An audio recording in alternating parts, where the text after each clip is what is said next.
Hello friends, welcome to my YouTube channel exam tricks master. तो आज से मैं एक नया सीरीज शुरू कर रही हूँ, that is for the Indian polity. तो ये जो मेरा सीरीज होगा ये बेसिकली यूपीएससी या किसी भी पीसीएस के बच्चों के लिए बहुत ही इम्पोर्टेंट होगा। तो इसमें हम क्या करेंगे, मेनली जनरली होता क्या है कि पॉलिटी के लिए एक फिक्स अगर बोल दिया जाए तो जो बुक है दैट इज द लक्ष्मीकांत।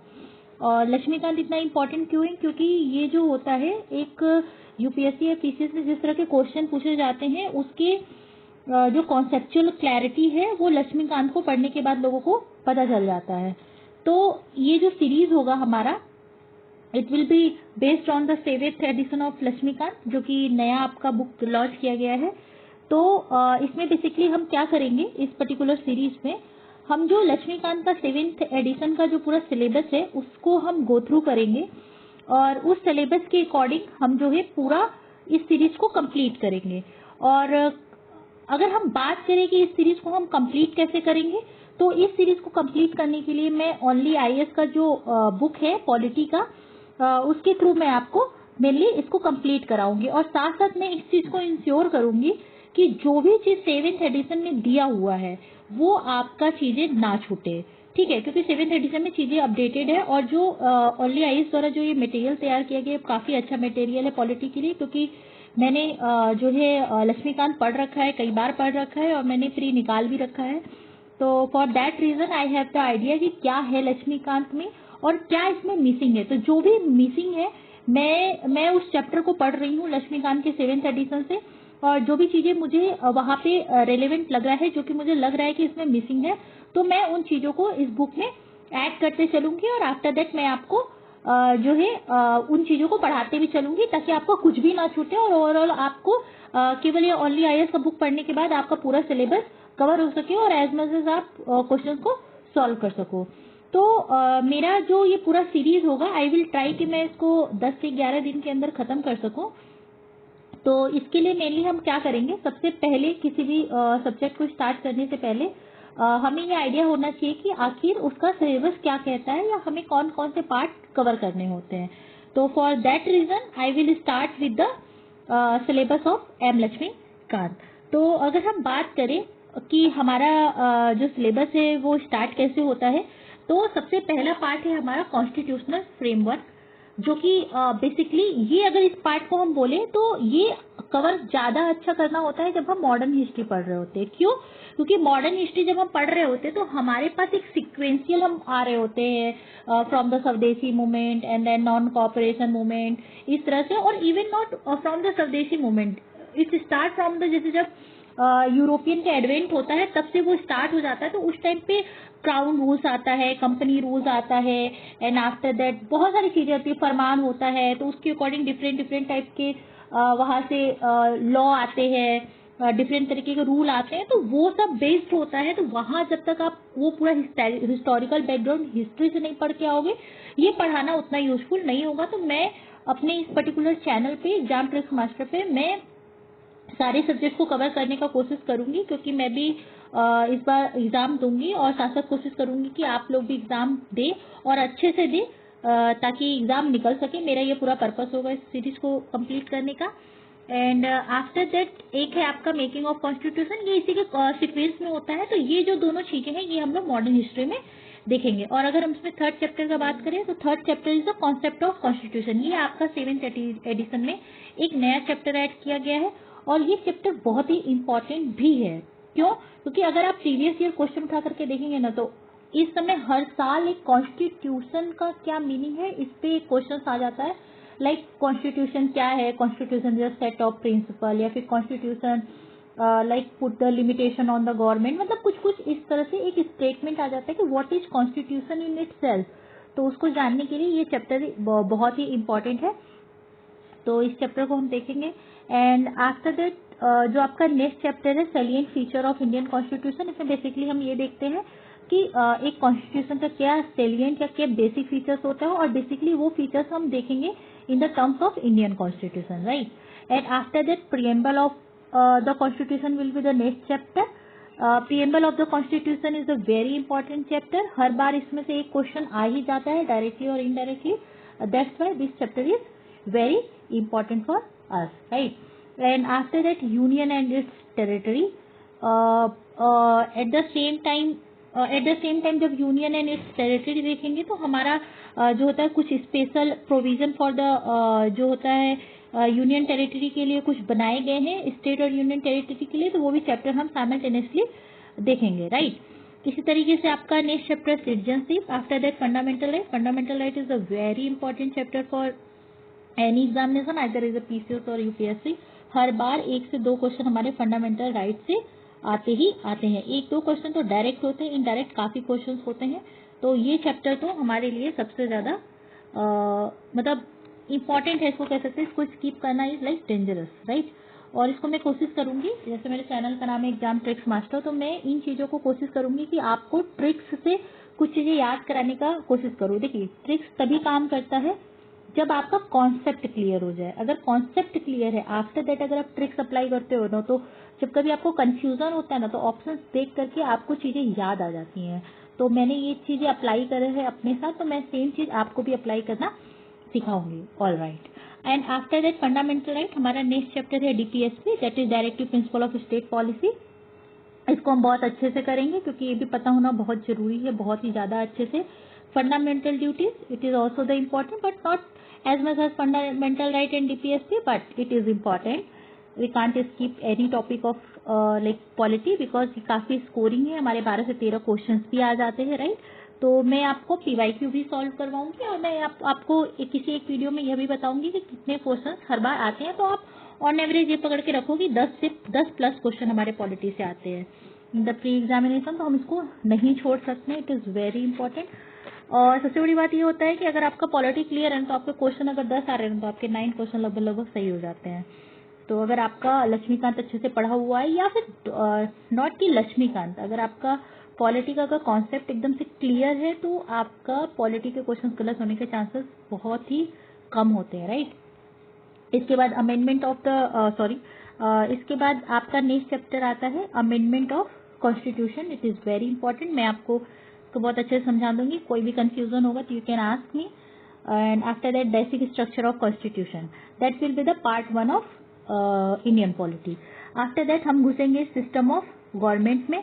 इसमें पार्लियामेंट्री सिस्टम पढ़ेंगे और जैसे हम पार्लियामेंट्री सिस्टम पढ़ते हैं similar eight the same time हम जो है अपना स्टेट लेजिस्लेचर वाला भी वहीं पे खत्म कर देंगे, ठीक है. और federal system, centre state relation, and after that inter state relation, emergency provision, very important. हर बार एक क्वेश्चन इसमें से आता है, राइट. सेंट्रल गवर्नमेंट जो भी एग्जीक्यूटिव्स हैं यहाँ के like president, it is very important chapter for pre as well as for the mains. And vice president, prime minister, और ये सब बहुत छोटे छोटे चैप्टर है. एक बार आपको क्लैरिटी हुआ पार्लियामेंट का एग्जीक्यूटिव के रोल का, then you can bifurcate each and everything. It will not be too much difficult. Just continue with me and I am giving the guarantee कि आपको ये आफ्टर सम टाइम ये आपको बहुत ही इजी और मतलब ऐसा लगेगा कि इस सब्जेक्ट को छोड़कर जाना ही नहीं है, और बहुत टफ भी नहीं लगेगा. We can solve with each other each and every question, right. After that central council of ministers, ठीक है. अब इसके बाद कैबिनेट कमिटी, पार्लियामेंट, राइट. और पार्लियामेंट के बाद है आपका पार्लियामेंट कमेटी. ये सब आपका बहुत ही इंपॉर्टेंट टॉपिक है. इधर से जितना पार्लियामेंट या सेंट्रल बॉडी आ जाता है ये सब आपके बहुत ही इंपॉर्टेंट है. इसके बाद कोर्ट वाला अगर बात करें तो सुप्रीम कोर्ट, हाई कोर्ट, जो सबऑर्डिनेट कोर्ट होता है, ये सब बहुत ही इंपॉर्टेंट है. जुडिशियल रिव्यू, इससे भी मतलब क्वेश्चंस इनडायरेक्टली बन जाते हैं, तो आपको जुडिशियल रिव्यू पे बहुत अच्छे से क्लैरिटी होना चाहिए. और मैं कुछ इसमें एक आपको थंब रूल बताऊंगी तो आपके लिए ये भी बहुत ईजी हो जाएगा. जुडिशियल एक्टिविज्म, अच्छा ये सब जो टॉपिक्स होते हैं ना ये थोड़ा सा मेंस ओरिएंटेड टॉपिक है, but still we will cover in our class. After that public interest litigation, it is also the important for the mains, least important for the pre, we can say, right. After that similarly as we complete the central government, as we will complete the central government, in the same manner we will complete the state government. I will try कि जैसे ही मैं centre का part करूँ उसका जो एक similar part in the state होता है मैं एट द सेम टाइम वो पार्ट को कवर करने का कोशिश करूंगी. लाइक जैसे मैं अगर सेंटर में प्रेसिडेंट कर रही हूँ तो I will complete the government at the same time in the state government, so that I can compare with each other, और उससे याद करना भी हमारे लिए थोड़ा सा आसान हो जाता है. एट द सेम टाइम जब हम सेम एग्जीक्यूटिव मेंबर स्टेट और सेंटर के रिप्रेजेंटेटिव को एक साथ कर रहे होते हैं, right. Similarly when we will do the prime minister, at the same time we will complete the chief minister and state council of minister. After that high court, when we will do the supreme court, at the same time we will complete the high court, and at the moment we will complete the parliament, at the same time we will complete the state legislature. I think you guys are getting my points, what I want to say. Okay, fine. And after that subordinate court, after the high court we will complete the subordinate court, and at the same time tribunal, right. फिर इसके बाद अगर हम बात करें तो देखिए ये Lok Adalat and other court is very important for the UPSC and PCS. इससे भी क्वेश्चन आता है and there are too much confusion regarding the questions. तो I will teach you each and every part of like what is NALSA, लोक अदालत, permanent लोक अदालत, what is the difference between them, and after that मैं आपको इसका actually में question जब सॉल्व करवा दूंगी ना तो फिर जो कंफ्यूजन है वो सारी चीजें खत्म हो जाएगा. उसके बाद हम लोग लोकल गवर्नमेंट में चलेंगे. It is also very important part, panchayat government, panchayat raj और municipalities, and after that we will finish the अच्छा scheduled and tribal area. It is also very important examination purpose से, एंड कॉन्स्टिट्यूशनल बॉडी. एंड ये constitutional और non constitutional body मैं आपको याद करा दूंगी. Just stay with me and believe me, ये बहुत ही अच्छे तरीके से, बहुत ही ट्रिक्स के साथ मैं आपको सारी चीजें याद करा दूंगी. विल बी मतलब आपको कोई डिफिकल्टी नहीं होगा. Okay. And after that GST, ये सारे एक चैप्टर है छोटे छोटे जो कि आपके सारे कॉन्स्टिट्यूशनल बॉडी में आ जाएंगे. At the same time we will complete the non constitutional body, and once we will finish the non constitutional body तो इसके बाद जो आता है हमारा कुछ अदर डायमेंशन भी कवर किए गए हैं, जैसे कोऑपरेटिव सोसाइटीज, ऑफिशियल लैंग्वेज. और अगर हम बात करें ना तो इस बार हम लोग को फोकस करना चाहिए इलेक्शन पे. और ये देखिए आपका एक नया चैप्टर है, right and liabilities of government. और ये इसलिए ऐड किया गया है ना क्योंकि इस तरह के क्वेश्चंस बन रहे हैं. एंड मतलब जो हम लोग होते हैं ना, मतलब जब एग्जाम में बैठते तो जब इस तरह की चीजें नहीं पढ़े होते तो हमारे लिए थोड़ा सा टफ हो जाता है right and liabilities of the government के बारे में सोच पाना. दैट्स वाई ये ऐड कर दिया गया है. तो बहुत अच्छा चीज है क्योंकि मैंने इस चैप्टर को पढ़ करके देखा तो मतलब मुझे रियलाइज हुआ कि शायद इस तरह के चैप्टर पहले होने चाहिए थे, तो जो थोड़ा सा एक कंफ्यूजन होता है वो ना होता. तो अभी उसको कवर कर दिया गया है. तो we will finish this chapter also. Okay. And special provision ये पहले भी था, आज भी है, तो हम इसको देखेंगे और ये बहुत अच्छे तरीके से देखेंगे. हाँ, इस बार election is very very important. Chance है क्वेश्चन आने का, even in the pre and mains, है ना. इलेक्शन लॉज ये हम लोग देख लेंगे, इसमें सब कुछ खत्म पढ़ने का जरूरत नहीं है. मैं आपको बेसिकली डिफरेंस बता दूंगी 90-50 और 90-51 में. इसमें कुछ ट्रिक्स होता है, अगर आपने उस पॉइंट को पकड़ लिया तो आप इसके क्वेश्चन बहुत ही इजीली सॉल्व कर लोगे. Eight the same time electoral reform, voting behaviour, ये सब बहुत जल्दी खत्म हो जाएगा जैसे हम इलेक्शन वाला चैप्टर शुरू करेंगे.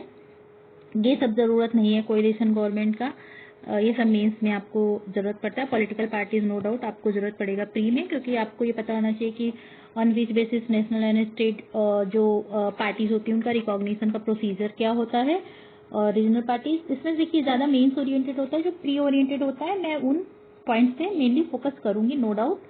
और एंटी डिफेक्शन लॉ ये बहुत ही इम्पोर्टेंट है. ठीक है. प्रेशर ग्रुप ज्यादा इम्पोर्टेंट है मेंस के लिए. ठीक है. एट द सेम टाइम ये सारी चीजें आपकी लगभग ज्यादा करके मेंस ओरिएंटेड है.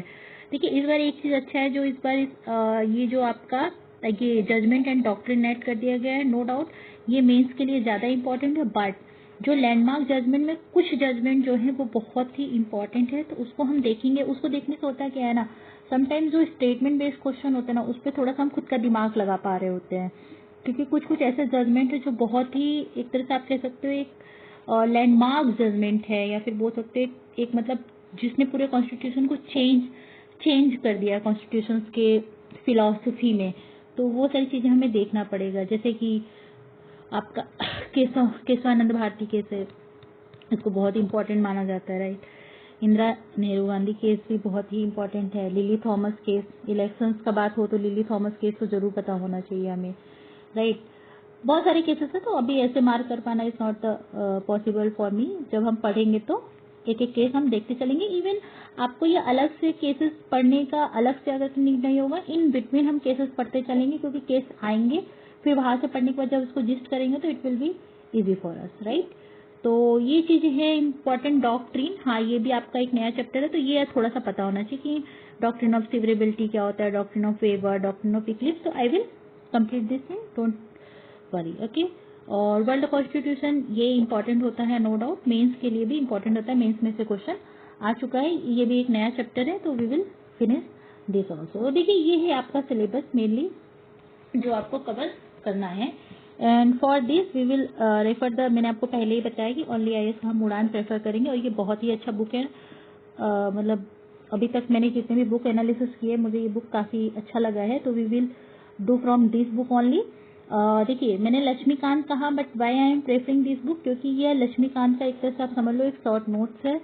और बट मैंने कहा कि जैसा कि कुछ पॉइंट्स होंगे जो कि मे बी इसमें ना हो, अभी तो मैं पढ़ते चल रही हूँ, जो भी पॉइंट्स इसमें नहीं होंगे मैं आपको उस पॉइंट्स को इसमें ऐड करके मैं आपको पढ़ाते चलूंगी। इवन मैं बता भी दूंगी कि ये पॉइंट नहीं है इसमें, तो you can mark on the Laxmikanth book कि आपको ये पॉइंट उसमें से पढ़ना है। और इफ यू वांट तो मैं वो पेजेस आपको एक पीडीएफ में बना के शेयर कर दूंगी, ये पेजेस आपको पढ़ना है लक्ष्मीकांत से, जो इसमें नहीं दिया होगा। तो उतने बुक को पूरा पढ़ने पे होता क्या है कि कुछ इंपॉर्टेंट पॉइंट्स हमसे छूट जाते हैं, बट अगर जब हम इसको पढ़ रहे होते हैं तो इसमें इंपॉर्टेंट पॉइंट जो है काफी हाईलाइटेड है, तो हमसे वो सारे पॉइंट्स नहीं छूट पाते हैं और हम जल्दी से जल्दी कवर कर पाते हैं, और हमें रिवीजन करने में बहुत कम टाइम लगता है। क्योंकि क्या है, इसमें कितने पेजेस है आपके टोटल, तो आपका इसमें टोटल पेज है 207, और वहाँ पे है अप्रॉक्स 700 to 800, तो वो हमारे लिए थोड़ा डिफिकल्ट हो जाता है कवर करना एट द टाइम ऑफ जब प्रीलिम्स आपका 3 से 4 दिन रह जाता है। तो that's why I will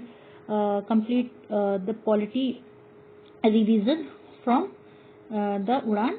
and मेरा जो होगा फर्स्ट वीडियो जो होगा वो नेक्स्ट क्लास में मैं बताऊंगी। अभी तो मैंने आपको सिलेबस का डिटेल जो है डिटेल जानकारी दिया है, ठीक है। तो just wait for my first class on Indian polity. Thank you so much.